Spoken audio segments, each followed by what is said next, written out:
Good morning, this is Heather from the Return to Work Mentor.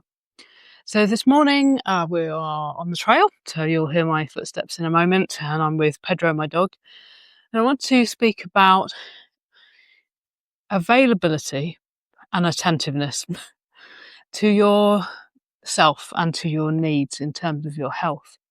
So this is probably, I'm going to class this in my category of behind the scenes episodes, because this is something that I've been challenged with myself recently.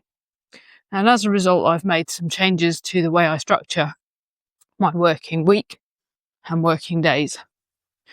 So what do I mean when I talk about availability and attentiveness? Well, there's two angles on this. One is, are you available enough with yourself to be able to pay attention to what your body, your mind, your soul needs in terms of looking after your health at the moment? And then the second part of that is, if you are, and therefore aware because you have your attention on what your needs are, so you have worked out what your needs are you available to meet those needs for yourself? So are you aware of what you need, but then actually taking action to make yourself available to deal with what is your highest priority, which, in my opinion, is your health? So what's been happening for me that's made me really look at this is I have been aware over the last few months and that I've not been able to meet my needs as well as I would like to in terms of my health. So that's things like realizing that I wasn't able to plan my food properly because I was getting cognitively fatigued quite quickly because of some of the work I've been doing. And it's taken me quite a long time to unravel that, to work out what was going on. And also, in the same note, was where I had been scheduling to go to the gym, for example, I would often get to a point where I knew that's what I'd scheduled to do, but I was too fatigued cognitively, more cognitively than physically actually, but to actually organise myself to make that happen. The cognitive fatigue can be really difficult to explain. The best explanation that I can give is that you just can't really think in a straight line. So even though you know what you plan to do, you can't quite get it together. You can't make the steps to make it happen in the way that you know you'd like to, which you can imagine can be quite frustrating. Just, we're having a Pedro pause, hold on. Okay, we are back.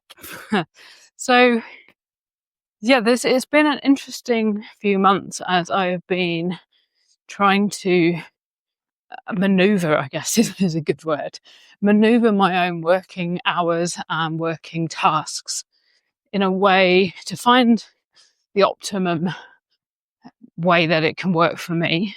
And you'll have heard me speak before about this being a trial and error process, and it's one that I'm still in.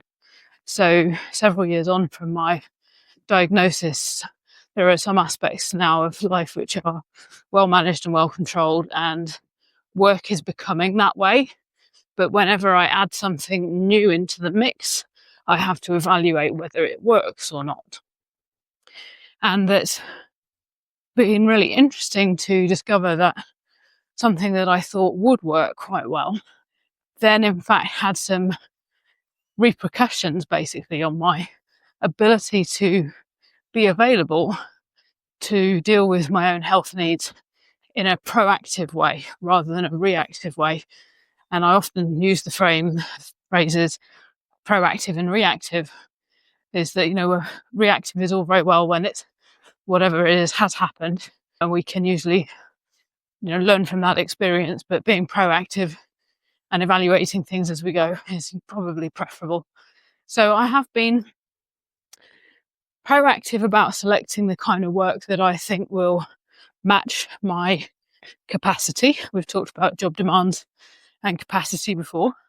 So on paper, this particular type of work seemed to address that need. But then in reality, what happened was it was fine on a kind of day-to-day basis. and I was able to do it.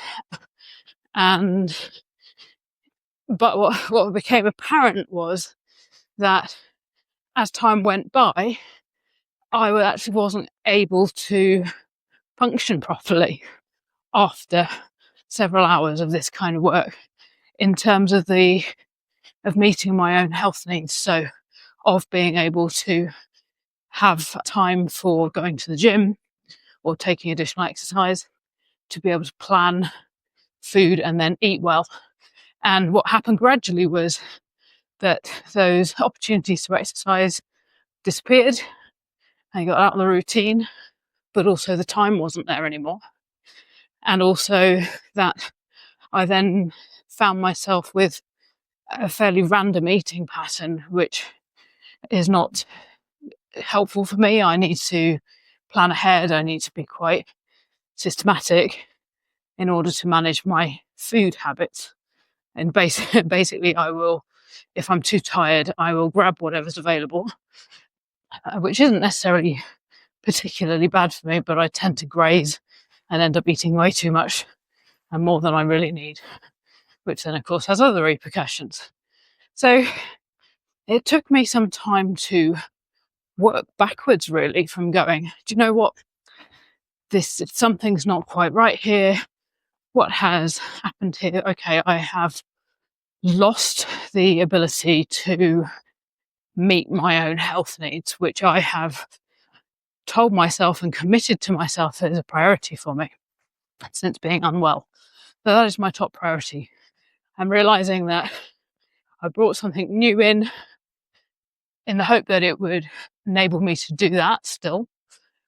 But actually, after giving it a reasonable amount of time, it became apparent that that was not the case. So essentially, I was still attentive to my needs in a way, in the sense that I became aware that I wasn't able to meet the needs that I said were a priority: exercise, food, rest.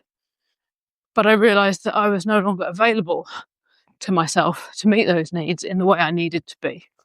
And that availability comes in several different ways. The first obvious one is time, and that was one of the first things that changed, that I didn't have the time to give to these needs in the way that I clearly became apparent that I needed to. And that also, although I was attentive, as in I was aware that I needed to give myself some time and attention to deal with these needs, that I became aware that basically there were several things sort of blocking that opportunity to take care of myself. So that's where this thinking has come from, about being available to ourselves in order to be aware of what our needs are and then attend to those needs, and also continually being attentive enough to ourselves to see, are we meeting those needs, and are we making ourselves available enough to feel, to be aware, to take action, and to make things better again and work better for us. So as a result, I have changed some of those working aspects again, and I think in some other podcasts I will also have spoken about scheduling. I'm quite a fan of using very basic scheduling. I actually use a website called Calendarpedia, where you can print off a calendar for a week, for a month, for a quarter, for a year, in all sorts of different formats. And I normally do this do it at the beginning of the year. I have a whole year to review, then I have a month to review, 3 months to review. Now, actually, what I've done this time is print off 4 weeks at a time, as in 1 week per page, because I recognise that I am now in another transition phase. There's been plenty of transitions. So transitioning from one kind of set up kind of routine, day-to-day timetable, to now having a different routine and timetable, and wanting to ensure that I put back in that time to be available to myself for the things I've said that are a priority, such as exercise and food planning, shopping even, and rest, but also getting some work done because I enjoy my work. I want to be able to work. So I've got a week to a view, a week to a page, and I will be literally planning out the next however many weeks, using that to ease into a new routine again with a different mix. Again, the core pillars, if you like, remain the same. And the core pillars are that I do a little bit of clinical rehabilitation work, but then I also spend my time doing this return to work mentoring in one capacity or another. And there's a mix in there of private clients and working as an associate for other companies and other sectors who need return to work support for whatever part of their business. So I'm looking at rejigging all of that, and I often do talk about it as moving around the pieces of it depends whether you're a chess player or a jigsaw, maybe moving around the pieces to see if you can get the best fit. And it does need, I've said it before, it needs trial and error and patience with yourself. And I've got a few different A's going on now. So this is availability and attention, but actually also in there is about acknowledging and accepting what you can and can't do. But we'll cover that one another time. So I hope you have a lovely rest of your day.